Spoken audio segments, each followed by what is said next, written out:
Mori, first mo siya tinanggap. Bakit po daw siya tinanggap? For your first movie ever. Okay. So this is my very first movie, and I can't stop crying. No, honestly, I think what just made this whole experience very, very special is bilang isa din pong Bisaya, isang Cebuana na neighbor po ng Bohol. I'm just so grateful to sila Tita GR and Tita Celeste and Miss Rachel for also putting the spotlight also in the Visman region. And as a Cebuana, that makes me just as proud. And of course, to have shared, of course, the experience with sila Miss Rachel and sila Krista, sila Noel, and all the kids. It's really also the kids that made it very, very special. To just a little fun trivia, one of the last scenes that we shot ever was the scene of the song Ali Tap Tap, yung with the choir. And yung emotions dun, I feel, was sobra-sobra na. Kasi for me, it was one of the last times I will get to conduct the kids and sing with them and just spend time with them. And sobrang napamahal lang po talaga kaming lahat sa kanila. And just getting to hear them sing over and over again ay sobrang blessing po. And I'm just very, very blessed nga po to have this experience and to share the music of Mr. Louie Ocampo, National Artist for Music, Mr. Ryan Cayapiat, and just hopefully share this film po with not just the Filipinos, but also share more of Pinoy pride po sa ibang bansa po. So sana po ay magustuhan din po ng ibang tao po. So I'm very grateful po. Thank you. Wow.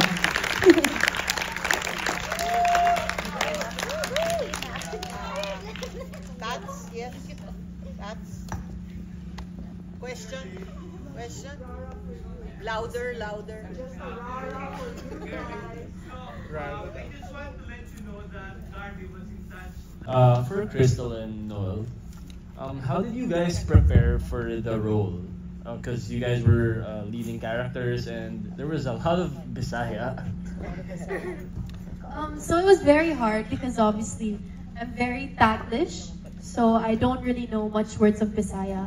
But since we were in Bohol, we filmed mostly all of it in Bohol. We were always around, the children of the choir, and they would teach us how to say it, how to pronounce it properly, and they would teach us sentences that sound natural. And that's how we learned, and I'm so glad that we had them there. And I think we also had a teacher. We had a coach. We had a Bisaya coach teaching us, how to pronounce and say sentences in Bisaya. Yeah. And he was always there while we were shooting. So every time we'd say something wrong, he'd be like, "No, that's not how you pronounce it. You say like this."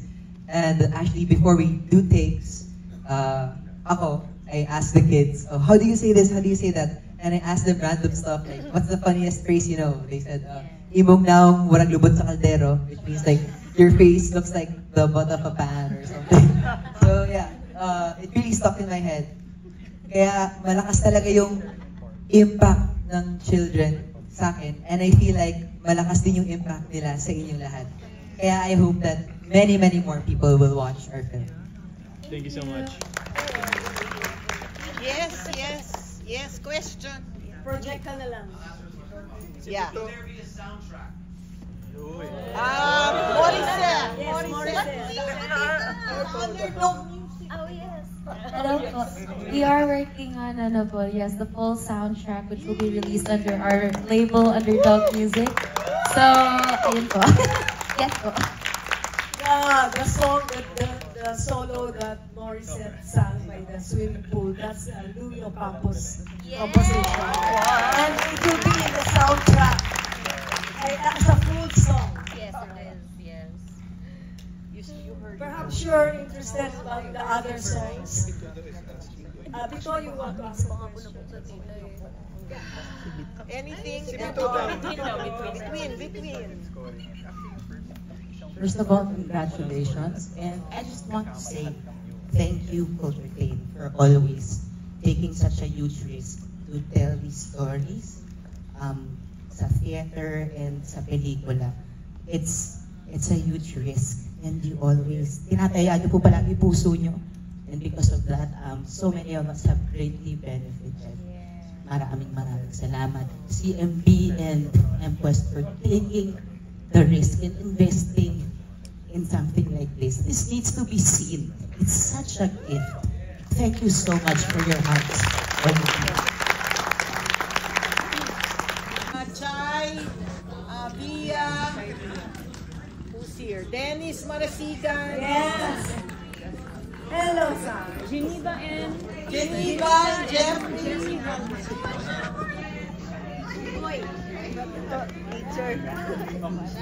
So if you have any questions about the movie, we are very, very happy to answer any of your questions. This is the first time that the rest of the cast is seeing the film, watching the film. Your husband is pointing to somebody. Pong! Pong! Louie! Louie, oh, come here! Louie Ocampo. Who else is saying?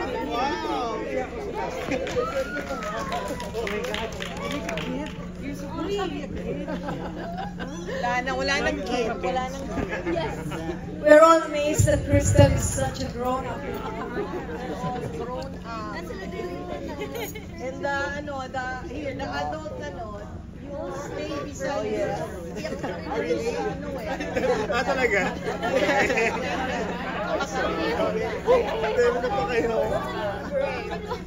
So sila yung ano? So, any question? Oh, our MQuest Ventures, Jeffrey, please join us. Our partners. Sir Jim, you must come. Oh, and Mr. Jim, of course, is a partner as well. A very big partner. A very big partner. We would not have been able to do this movie without CMB Films.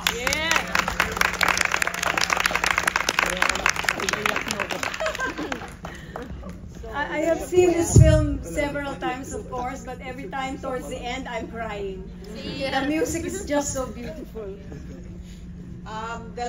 We had a special screening for the Lobok Choir. Unfortunately, now they are on tour in America and they're returning in another week pa. So, on behalf of them and Ma'am Alma, who's been on, almost 2 months away and uwing-uwi na siya. This today is a send-off screening for our Hollywood world premiere. But with everything that's happening in LA, we're not sure what's going to happen. But we're scheduled to have a screening in the Chinese Grumman Theater on February 1. And I think because of the response to our movie, we've been moved from 9 a.m. to 12 noon. Which is a much better schedule.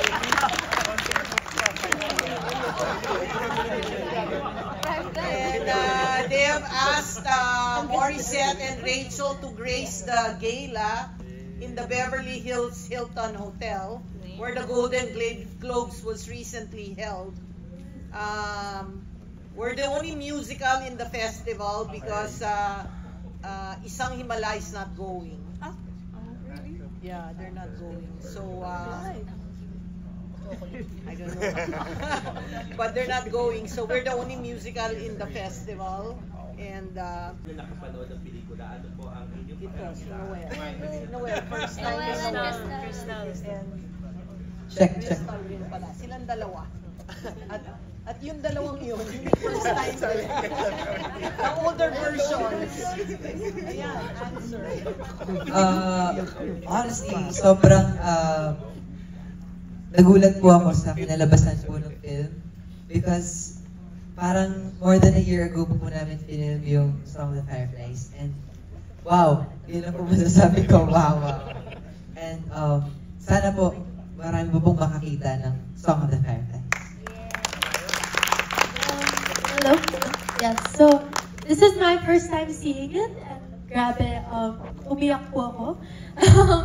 And it's just such a beautiful film, and it truly deserves so much more attention.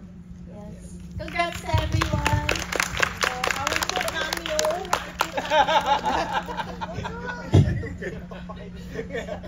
Nagti-TikTok. Gen Free. Gen Free. Oh, yan. Gandang gabi po. Sabi ko, naiyak ako, pinipigilan ko lang. Sabi ni Jen, meron daw ba ako tonight? Kasi hindi ako emotional na tao, pero naiyak ako. Napakaganda ng pelikula. Salamat po at natupad ang pangarap namin na mabuhay ang love team namin. Para pumifect naman. Mentally factor ng audience. Salamat. Congratulations! Yeah, congratulations sa whole cast and of course kay Direk, kahit sa directs natin. And to the producers, sulit na sulit, ibang klase. Kinikilibutan pa din ako until now. Dito.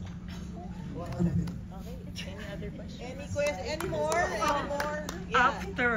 After LA, will it be commercially shown? What are your plans? M-Quest. After Hollywood, will it be commercially shown?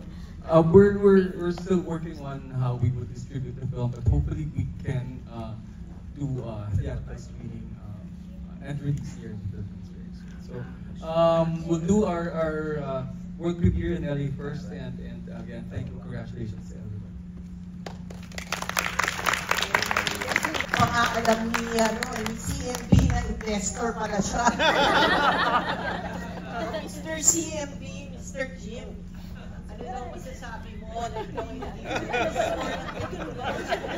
walang kamalay ba dyan? Kulang po ng panood. Thank you sa producers. Ayoko siya eh. Iniiyak niyo ako talaga. Sobrang ganda. Salamat. One of our contributors, Monster Jimenez.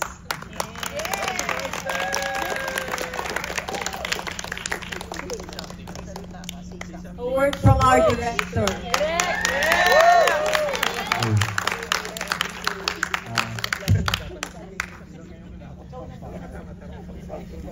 This movie took many years Before the pandemic. I think we started writing 2018. Yes. So we were supposed to shoot the movie 2020. But yeah, the pandemic happened. But because of our producers and the people who believed in the project, we were able to do this 2023. So it's been a long journey for this project. So we want to thank everyone who has been part of this project, this film. Maraming puso ang binuhos namin sa pelikula. So we hope you felt it too. Thank you. We have to say first how this movie started is because when we had the screening of Larawan, where Celeste, Rachel, they went to Bohol for screening, and they met the Lobo Choir, who performed during one of our screenings, and that's how it all started. Really, is that we thought that the story of the Lobo Choir was worth making into a movie because Alma Taldo, the founder, is an ordinary public school teacher. No funds, no special, she's not wealthy, she's just, just an ordinary public school teacher. And she decided one day to gather all the children na palaboy-laboy sa kalye and give them something to do. She's not even a trained, like a classical pianist or, she said in the movie, hindi siya aral sa university, That was more Ekit Butalit, who was the wife of the governor of Bohol at that time. So she funded it, but really, Alma Taldo and the three teachers portrayed by Chai and Via and Kai so well. One of them actually, unfortunately, has already passed on. Si Teacher Nelia. Yeah, and just unfortunate she wasn't able to make it to see the movie before she passed. But this movie, we hope, will inspire other people that you don't need fame or you don't need money to make something special. And that's really what we wanted to show. Celeste, I, and Rachel, and Sarge, I mean, we want to produce films that empower people, you know, make people feel they can do something special even when they have nothing. Because that's how we started Larawan. We didn't have a single centavo when we went out and looked for money. The same with this.